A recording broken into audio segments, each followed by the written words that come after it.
Again, here we are. Demand for the current Toyota LandCruiser surges as soon as there are murmurs about a new model, as if on cue. It's a peculiar occurrence that virtually only affects LandCruiser models. In the weeks before a new iPhone is released, you don't see folks running out to buy the old one, do you? However, do you recall how the cost of a used LC200 shot through the roof in the months before the release of the LandCruiser 300 series? People scrambled to get their hands on the last instances of the departing model because of fear that it wouldn't be as durable or that the new engine wouldn't be as powerful. In fact, the LC200 sold twice as many units in its first 5 months of 2021 as it did in 2008, when it had been on the market for a full year. In comparison to just 5275 in 2008 when it was a new automobile, more than 10,000 found homes between January and May. They won't say so, but we wonder if those folks are feeling a little dismayed now that we're aware of how much the LC300 improves the LandCruiser formula overall and how much it is superior to the LC200. Currently, the LandCruiser Prado, which is almost 10 years old, is experiencing a similar issue.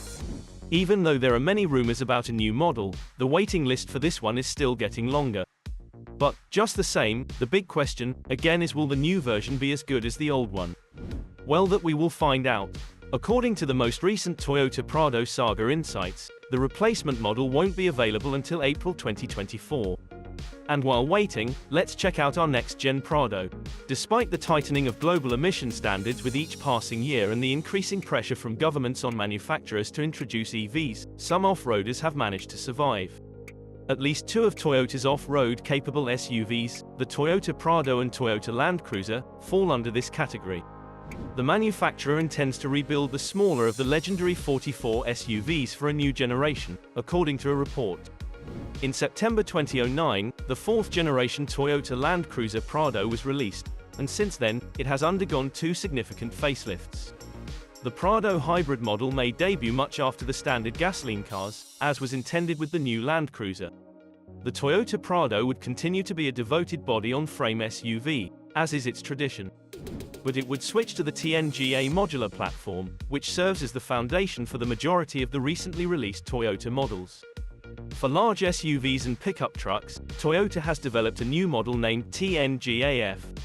The Toyota Tundra and the Toyota Sequoia, both of which have hybrid powertrains, were the next vehicles the company built using the F version after the LandCruiser 300. Toyota has made the LandCruiser 300 441 pounds or 200 kilograms lighter, and it will certainly do everything it can to make the Prado lighter. As a result, aluminum body panels may be used on the upcoming LandCruiser Prado. Like the flagship SUV, the hood, doors, mudguards, roof, and tailgate can be built of aluminum. Likewise, the weight distribution and high-speed stability can both be enhanced by these adjustments. The corporation might think about shrinking the fuel tank size in light of the enhancements in fuel efficiency and the range gain provided by electrification. According to reports, the upcoming Toyota Prado would feature a clean exterior design. The likelihood of a 3-door variant appears small, while the 5-door model is anticipated to feature dimensions of 4,825mm in length, 1,885mm in width, 1,830mm in height, and 2,790mm in wheelbase. With the exception of the height, 1,835mm, 1,850mm, the currently available model, 5-door version, has the same specs. 3 distinct looks. 3 potential front fascia designs would be offered for the new Prado, according to data that is currently accessible. One would have identical vintage round headlights for a truly retro look and be inspired by the 1970 series LandCruiser. In addition, to fit the motif, the wheels might have plain, vintage rims. In places where the older LC has a long history, like Africa and the Middle East, it may be a huge success. As depicted in most renders online, the second design is said to be based on the LandCruiser 300. In terms of sales, we anticipate that it will be comparatively more well-liked. The third might simply be an improved version of the LC300's design. The GR Sport is one option. It has a special radiator grille, wheel, bumper, and wheel arch molding, unique wheels and tires, and a unique interior theme. The LandCruiser Prado GR Sport may be especially appealing to Middle Eastern customers who take part in off-road activities and travel on trips in difficult terrain. Toyota now sells a 300GR Sport LandCruiser in a few markets. While several of its competitors want to switch to all-electric cars by the end of the decade, Toyota wants to make sure that every model in its lineup is at least half electric. The LandCruiser Prado will reportedly embrace hybrid technologies as part of the company's electrification initiative. According to a report, Sean Hanley, Vice President of Sales and Marketing, Toyota Australia, claimed that electrifying the LandCruiser Prado makes sense. 2.4-litre or 2.5-litre gasoline hybrid. According to a report, the all-new Toyota Prado would be offered with not one but two hybrid powertrains. This is major news, albeit it hasn't been confirmed yet. A 2.4-litre gasoline engine with two electric motors or a 2.5-litre gasoline engine with naturally aspirated combustion could be one of them.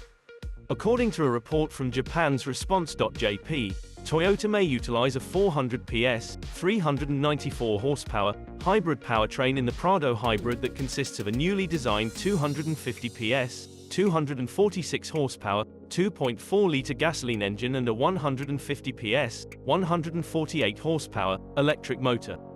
The engine that was introduced in the 2023 Crown Hybrid Max in July 2022 and continued in the 2024 Grand Highlander in February 2023 may have been the one being discussed. A 2.4-litre gasoline turbocharged engine, a front motor, and a rear motor make up the new Hybrid Max powertrain. It produces 400.4 pound-foot of total torque and 340 horsepower of combined power in the 2023 Crown. It generates 362 horsepower and 400 pound-foot of torque in the 2024 Grand Highlander. As opposed to these two models, the LandCruiser must be able to manage difficult road conditions, therefore having 394 horsepower available would be helpful. There are online rumors that the new Prado will also have a diesel hybrid powertrain. A 2.8-litre engine will be the foundation of the diesel hybrid model, and it may have two motors working in tandem with it. In the smaller off-road SUV, Toyota might provide numerous new features from the new LandCruiser. A few features that might be included in the upcoming LandCruiser Prado include sequential turn indicators, front and/or rear, a gesture tailgate, a 14-inch touchscreen infotainment system with wireless Apple CarPlay and wireless Android Auto, a 3D multi-terrain monitor plus panoramic view monitor, an electric parking brake, and Toyota Safety Sense, version 2.0 or higher. With a wireless charging and USB-C ports for smartphones, the brand new Prado may also provide extra convenience. A GR Sport model, similar to the most recent LandCruiser, will be offered on the upcoming Toyota Prado, claims a report. The exterior of the GR Sport trim may have been changed to look more tough. Expect distinctive bumpers, wheel arch moldings, rocker moldings, custom wheels, black mirrors and handles, and GR Sport badges. An infotainment system with a specific startup screen, a different color scheme and unique decor items, as well as GR branding on numerous items, may all be present inside the GR Sport grade. With that being said, what do you think of the all-new Prado? Are you going to buy the current model or better wait for the incoming model? Comment down your thoughts. And if you've watched up to this point, thank you so much.